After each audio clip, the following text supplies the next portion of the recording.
Որ արագ արձագանքեցիք ասուլիսի հրավերին, ուզում եմ մի քանի շեշտադրումով ներկայացնեմ անվանի գործարար, բարերար Սամվել Կարապետյանի քրեական գործի շուրջ ստեղծված իրավիճակը, որից հետո նաև սիրով կպատասխանեմ ձեր հարցերին։ Իրականում 2025 թվականի հունիսի 17-ին, վստահ եմ բոլորը հիշում են, հրապարակվեց 1 րոպե 30 վայրկյան տևողությամբ տեսանյութ հարցազրույց լրատվականներից մեկին, կարելի ասել այնպես, ինչպես հիմա մենք ենք ունենում հնարավորություն միմյանց հետ հաղորդակցվելու։ Նշված հարցազրույցում 30 վայրկյան բովանդակությամբ Սամվել Կարապետյանի կողմից որպես իր մտահոգություն եւ ես կարծում եմ նաեւ օբյեկտիվ մտահոգություն բարձրաձայնվեց եկեղեցու շուրջ ստեղծված իրավիճակը եւ դրա վերաբերյալ իր պատրաստակամությունը նաեւ եկեղեցուն պաշտպանելու։ Կարելի ասել բառերի ձևակերպումների հետ կապված վստահ եմ հարցեր կլինեն դրան կանդրադառնանք, բայց եկեք մի բան արձանագրենք։ Ի տարբերություն այլ աղմկահարույց դեպքերի, քրեական գործերի, որոնցից շատերը դուք լուսաբանել եք, բարեխեղճորեն եք լուսաբանել, այս գործը մի առանձնահատկություն ունի։ Այստեղ ընդհանրապես քրեական գործ չկա։ Քանի որ այստեղ մեղսագրվում է արարք, որը ենթադրում է հստակ իշխանության զավթման կոչ, մինչդեռ տվյալ դեպքում ընդհանրապես առկա չէ որևէ կոչ։ Այսինքն քրեական գործ կոչին վերաբերող կոչի բացակայության պայմաններում։ Սա իրավական աբսուրդ է։ Բայց իհարկե աբսուրդը ունի ակունք, որտեղից ձևավորվեց այս իրավական աբսուրդը։ Կարծում եմ կրկին բոլորս շատ լավ հիշում ենք, թե ինչ սկսեց կատարվել 2025 թվականի հունիսի 17-ին։ Մենք տեսանք ինչպես գործադիր իշխանության ղեկավարը Facebook սոցիալական ցանցի միջոցով ներկայացրեց այնպիսի խոստումներ, որոնք այդ թվում ուղղված էին Սամվել Կարապետյանի նկատմամբ հաշվեհարդար տեսնելուն, որը աննախադեպ էր, որը եվրոպական որևէ մի երկրում չենք տեսել։ Մենք գիտենք, որ եվրոպական երկրներում էլ սոցիալական ցանցերը բարձրագույն պաշտոն զբաղեցնող անձանց կողմից իրացվում են, բայց որ այնտեղ հնչի խոստում քրեական հետապնդման, հաշվեհարդարի, դա իսկապես աննախադեպ էր։ Եվ դրանով իդեպ այդ կետից սկսած արդեն մենք ունենք քաղաքական հետապնդման ուղիղ փաստական տվյալ։ Այսինքն Սամվել Կարապետյանի նկատմամբ 2025 թվականի հունիսի 17-ից փաստացի սկիզբ առած այս գործընթացը շակերտներում, որը վերածվեց քրեական հետապնդման, հանդիսանում է քաղաքական հետապնդում։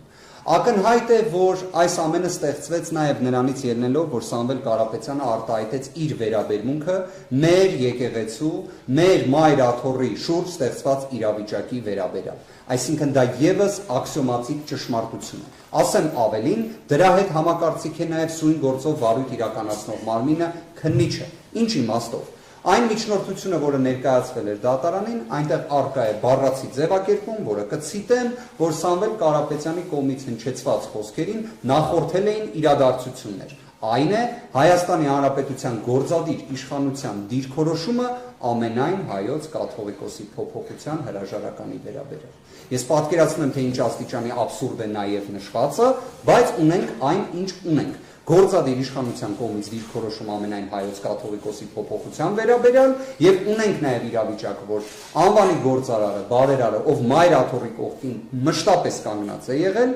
հետապնդվում է իր կողմից եկեղեցուն պաշտպանելու հայտարարության համար։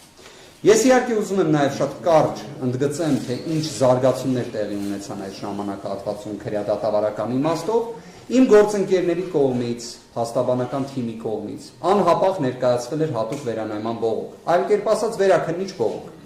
որը շատ սեղմ ժամկետներում, չափազանց սեղմ ժամկետներում ուղարկվում է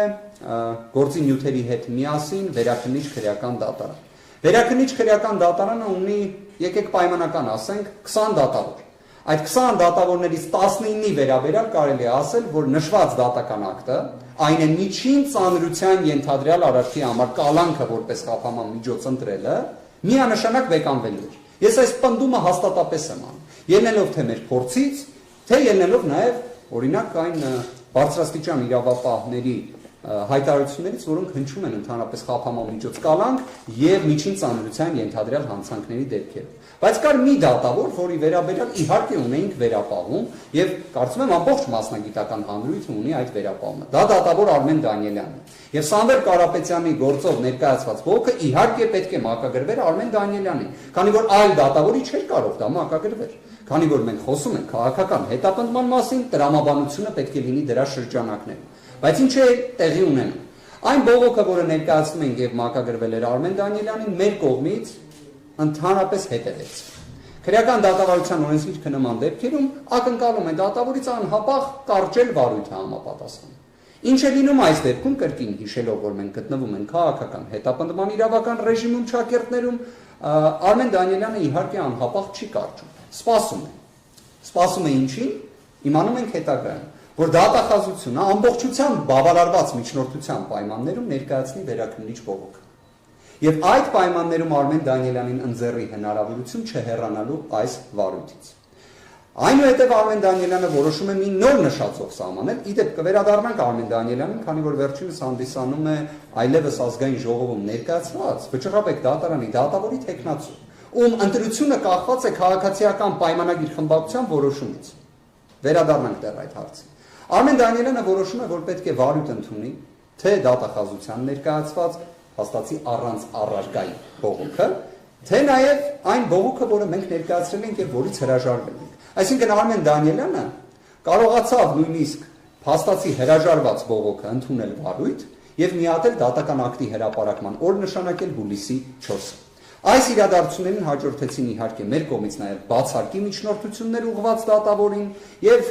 կարող եմ ձեզ ասել, որ բացարկի միջնորդության մեջ օգտագործվել էին բոլոր այն աղմկահարույց գործերը, որոնցում Արմեն Դանիելյանի ճակերտավոր արդարադատությունը տեսել էինք բոլորս, եւ իհարկե նաև գործընկերոջս կողմից, պարոն Արշակ Վարդանյանի կողմից նաև ներկայացվել էր շատ հետաքրքիր միջնորդություն կառուցված այն տրամաբանությամբ, որ ի վերջո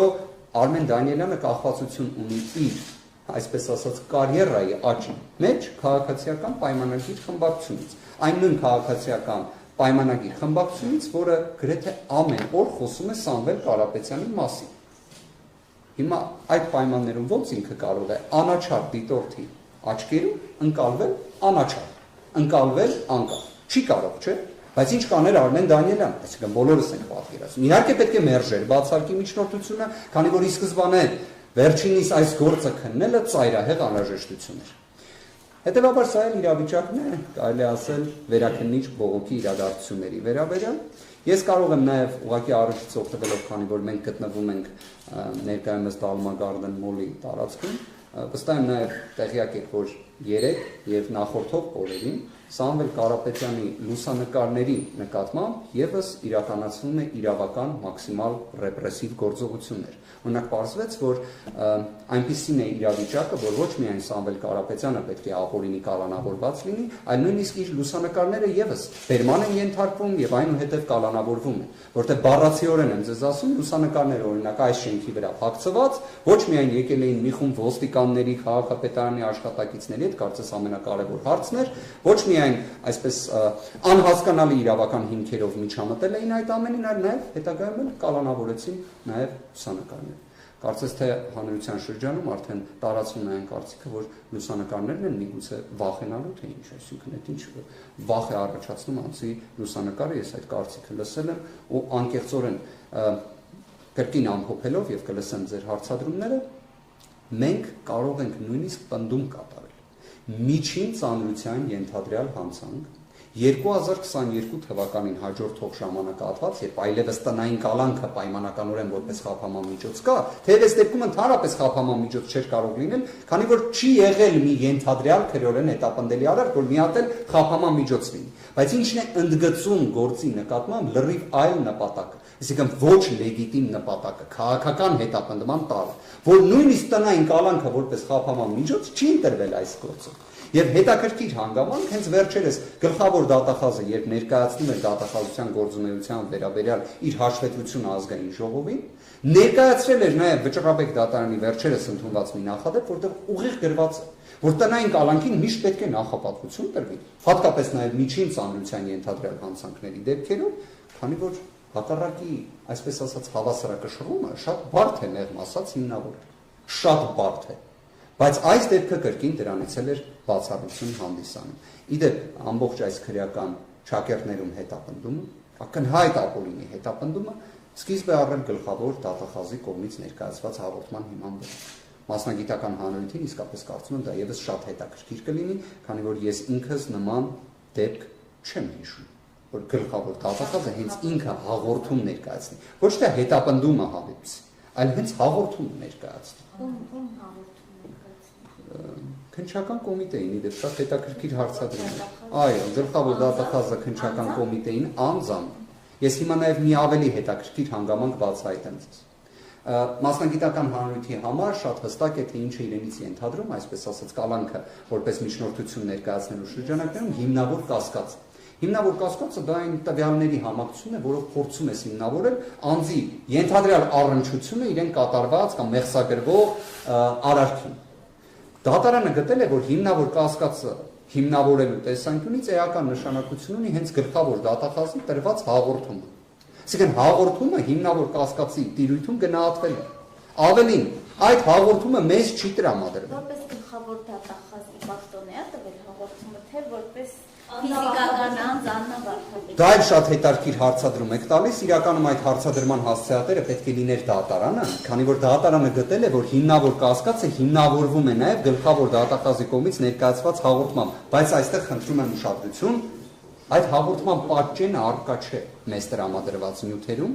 եւ դատարանին տրամադրված նյութերում։ Այն պարզապես տեղ է գտել քննիչի միջնորդության մեջ։ Հիմա ես հասկանում եմ միգուցե այս գործով այդպիսի մեծ ցանկություն կար քննիչի ամեն ասացին հավատալու, բայց դա ոնց է լինում դժվարում եմ ասել։ Այժմ եկեք հարցեր։ Մի հատ հասկանանք հետո սովորաբար երբ որ մամուլում որևէ հրապարակում է լինում, դատախազությունը ուսումնասիրում, ամեն դեպքում չգիտեմ ինչքանով ունենք դες ընթացակարգ, իրենք ուսումնասիրում են այդ նյութերը, այնուհետև ուղարկում են քննչական մարմին քրեական վարույթ նախաձեռնելու հարցը որոշելու համար։ Հիմա այս տրամաբանության մեջ է